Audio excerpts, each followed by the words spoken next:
Hello, আসসালামু আলাইকুম। আশা করছি সবাই ভালো আছেন। নিউরাল ভাইবস চ্যানেলে সবাইকে স্বাগত জানাচ্ছি। বেসিক কম্পিউটার কোর্সের ৩য় ক্লাসটা আমাদের হবে যে কম্পিউটারটা আসলে কিভাবে কাজ করে সেটা আমরা একটু বোঝার চেষ্টা করব।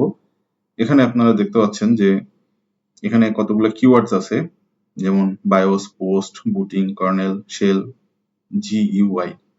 তো এই কিওয়ার্ড গুলো কি আমরা একটু বোঝার চেষ্টা করব, যাতে আমাদের কম্পিউটার এনভায়রনমেন্টটা কিভাবে কাজ করে, মানুষ এবং মেশিনের সংযোগটা কিভাবে হয় সেটা একটু আমরা বোঝার চেষ্টা করব। তো ধৈর্য ধরে একটু থাকার চেষ্টা করবেন ক্লাসটায়। আর একটু নোট নিতে বসবেন। যদি কোনো শব্দ নতুন কিংবা অপরিচিত মনে হয় একটু লিখে রাখবেন। কারণ পরবর্তীতে এই কিওয়ার্ড গুলো আপনারা যদি একটু নেটে সার্চ করে একটু বিস্তারিত বাংলা একটু দেখার চেষ্টা করেন তাহলে আরেকটু ভালো মনে থাকবে। ধন্যবাদ। তো আসুন আমরা পরের স্লাইডে যাই। বায়োসটা কি? Basic input output system. BIOS হচ্ছে basic input output system. BIOS হলো কম্পিউটারের ফার্মওয়্যারের গুরুত্বপূর্ণ অংশ, যা বেশ কিছু প্রয়োজনীয় কাজ করে। তো বায়োস কি ধরনের কাজ করে আমরা একটু দেখি। পাওয়ার অন সেলফ টেস্ট, এটা আসলে সমস্ত কম্পোনেন্ট গুলো চেক করে কম্পিউটার অন হওয়ার পরে। তারপরে হচ্ছে বুট স্ট্র্যাপিং অথবা কম্পিউটার বুটিং, এটা হচ্ছে কম্পিউটার অন করার একটা প্রসেস। আমরা যে কম্পিউটারে যে পাওয়ার বাটনটা দিয়ে যে অন করি, তারপরের কাজগুলো এই বায়োসের মাধ্যমে হয়। তারপরে হচ্ছে হার্ডওয়্যার ইনিশিয়ালাইজেশন এবং কনফিগারেশন, এটা ডিভাইস গুলো চেকিং এবং এঙ্গেজ করে আর কি।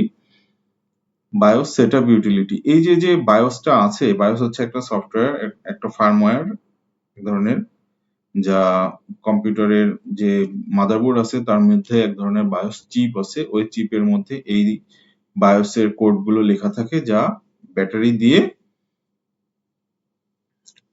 হচ্ছে এটাকে একটু অন রাখতে হয়। বায়োস চিপটা ব্যাটারির একটু সংযোগ দরকার হয়, কারণ আমরা কম্পিউটার যে বন্ধ হওয়ার পরে যে আবার চালু হলে যে টাইমারটা ঠিক থাকে, যে ডেট টাইমটা ঠিক থাকে, এই ডেট টাইমটা অন করার জন্য, ঠিক রাখার জন্য, চালু রাখার জন্য আমাদের এই বায়োসের হেল্প দরকার হয়। আচ্ছা, তারপরে লিগ্যাসি হার্ডওয়্যারের সমর্থন। লিগ্যাসি হার্ডওয়্যারের সমর্থনটা হচ্ছে যে বায়োস পুরাতন হার্ডওয়্যার এবং সফটওয়্যার গুলির জন্য নতুন যে অপারেটিং সিস্টেম গুলো যখন আসে তখন এক ধরনের অপশন রাখে, যে যাতে নতুন অপারেটিং সিস্টেম গুলো পুরাতন হার্ডওয়্যার গুলোকে চিনতে পারে। কম্পিউটারের হার্ডওয়্যার এবং অপারেটিং সিস্টেমের মধ্যে ইন্টারফেস হিসেবে কাজ করে কম্পিউটারের স্টার্টআপ প্রক্রিয়ার প্রধান উপাদান। তারপরে দ্বিতীয় পয়েন্টটা আমরা দেখি পোস্ট এবং পারপোজ অফ পোস্ট। আচ্ছা, এই পাওয়ার অন সেলফ টেস্ট প্রক্রিয়াটা কি হচ্ছে, যে আপনি কম্পিউটারে যখন পাওয়ার বাটনটা দেন তখন কম্পিউটারে আপনাদের যত সমস্ত সিস্টেম কম্পোনেন্টস গুলো থাকে, এই কম্পোনেন্ট গুলো ও নিজে নিজে একবার চেক করে নেয়। এই ইনস্ট্রাকশনটা বায়োসের কাছে থাকে এবং বায়োস এই পোস্ট প্রসেসটা কমপ্লিট করে এই চেকিংটা কমপ্লিট করে দেয়। যদি কোনো ধরনের কোনো এরর থাকে তাহলে এই যে দেখেন, ও হচ্ছে যে আপনাদের সাধারণত একটা বিপ দেয়, কারণ কম্পিউটার অন করার সাথে সাথে দেখবেন যে একটা বিপ বিপ করে একটা টোন হয়। একটা টোন হলে মোটামুটি বুঝবেন যে এটা সব ঠিক আছে। যদি একাধিক হয়, দুটো তিনটা হয়, তাহলে র্যামের প্রবলেম হতে পারে, অথবা কন্টিনিউয়াস হলে হচ্ছে গিয়ে আপনার তখন গ্রাফিক্স রিলেটেড প্রবলেম গুলোর জন্য এই ধরনের সিগন্যাল গুলো দিতে পারে। আচ্ছা, আমরা পরের স্লাইডটাতে দেখি কম্পিউটার বুটিংটা কি। কম্পিউটার অন হওয়ার প্রসেসটাই হচ্ছে বুটিং। আপনি পাওয়ার সুইচটা দেওয়ার পরে যে কম্পিউটারটা অন হয় সেটা হচ্ছে গিয়ে বুটিং। তো আমরা বুটিংটা কিভাবে সম্পন্ন হয় দেখি। কম্পিউটারের পাওয়ার সুইচ অন করার পরে মাদারবোর্ড পাওয়ার পেয়ে প্রসেসর অন করে।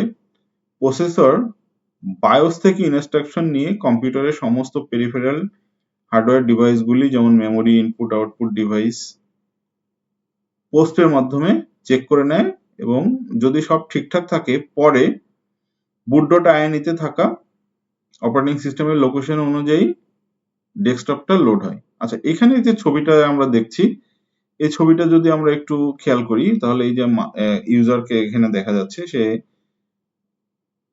কম্পিউটারটা অন করলো, বায়োসের মাধ্যমে হচ্ছে পোস্ট কমপ্লিট হলো, হার্ডওয়্যার ইনিশিয়ালাইজেশন হলো, অপারেটিং সিস্টেমের লোকেশনটা খুঁজে অপারেটিং সিস্টেমটা লোড হলো, তারপরে হার্ডওয়্যার হ্যান্ড ওভার কন্ট্রোল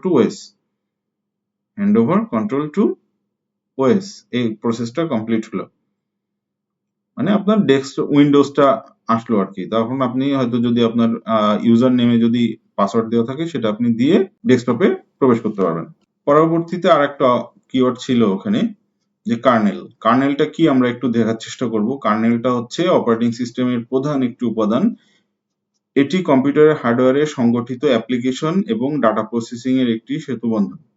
সিস্টেমের সকল ডিভাইস, কম্পোনেন্ট, সার্ভিস ব্যবস্থাপনায় কার্নেলের দায়িত্ব। তাহলে কি বুঝতে পারছি আমরা? সিস্টেমের সকল ধরনের কম্পোনেন্টস গুলো ম্যানেজ করা হচ্ছে কার্নেলের কাজ। স্বাভাবিকভাবে অপারেটিং সিস্টেমের মূল উপাদান কার্নেলের সম্পদের সর্বনিম্ন অ্যাবস্ট্রাকশন লেয়ার নিশ্চিত করতে পারে, যা অ্যাপ্লিকেশন সফটওয়্যারের জন্য কাজ করা অবশ্যই নিয়ন্ত্রণ করতে হয়। তাহলে আমি যে কাজ করার জন্য কম্পিউটারকে নির্দেশ দিব সেই অ্যাপ্লিকেশন সফটওয়্যার গুলো অপারেটিং সিস্টেমের মাধ্যমে দিয়ে কাজ করাবে। এই কাজ করানোর সম্পন্ন অবস্থাটাই হচ্ছে গিয়ে কার্নেল নিয়ন্ত্রণ করে। তাহলে কার্নেল হচ্ছে মেশিনের ল্যাঙ্গুয়েজ বুঝতে পারে এবং অপারেটিং সিস্টেমকে সেভাবে লিয়াজো করে কাজ করে। শেলটা হচ্ছে কি? শেলটা হচ্ছে এক ধরনের ইউজার ইন্টারফেস, যে আমরা যে কাজগুলো কম্পিউটারের মাধ্যমে করি সেটা শেলের মাধ্যমে হচ্ছে কম্পিউটারের কাছে নির্দেশগুলো যায়।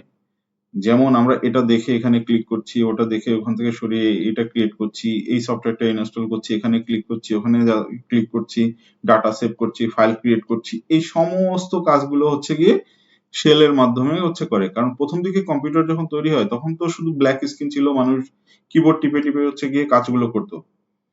তো আস্তে আস্তে যখন এই যে ভিজুয়ালাইজেশন কম্পিউটারে হয়েছে, আমরা যখন দেখে দেখে যখন আগে কমান্ড লিখে কাজ করার বদলে যখন মাউস দিয়ে আমরা যখন কাজ করতে শিখলাম, যখন ছবি এডিটিং আসলো, ভিডিও এডিটিং আসলো, এই যে আস্তে আস্তে যখন ভিজুয়াল ডাটাগুলো নিয়ে যখন কাজ শুরু করলাম, তখন হচ্ছে দেখেন যে শেল আর ব্যবহারটা কতটা গুরুত্বপূর্ণ হয়ে গেল আর কি।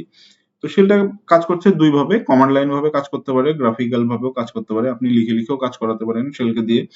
আবার যদি চান যে গ্রাফিক্যাল ইউজার শেলটা কাজ করবে, যেমন উইন্ডোজের মাধ্যমে আমরা যা কিছু দেখি, কারণ উইন্ডোজে আমরা তো সবকিছু দেখে দেখে মাউস দিয়ে ক্লিক করে করি যে এখানে ক্লিক করলে এই যে এটা সরে যাচ্ছে, এই সফটওয়্যার এটা কিন্তু শেল ইউজ করে কিন্তু আমাদেরকে করতে দিচ্ছে।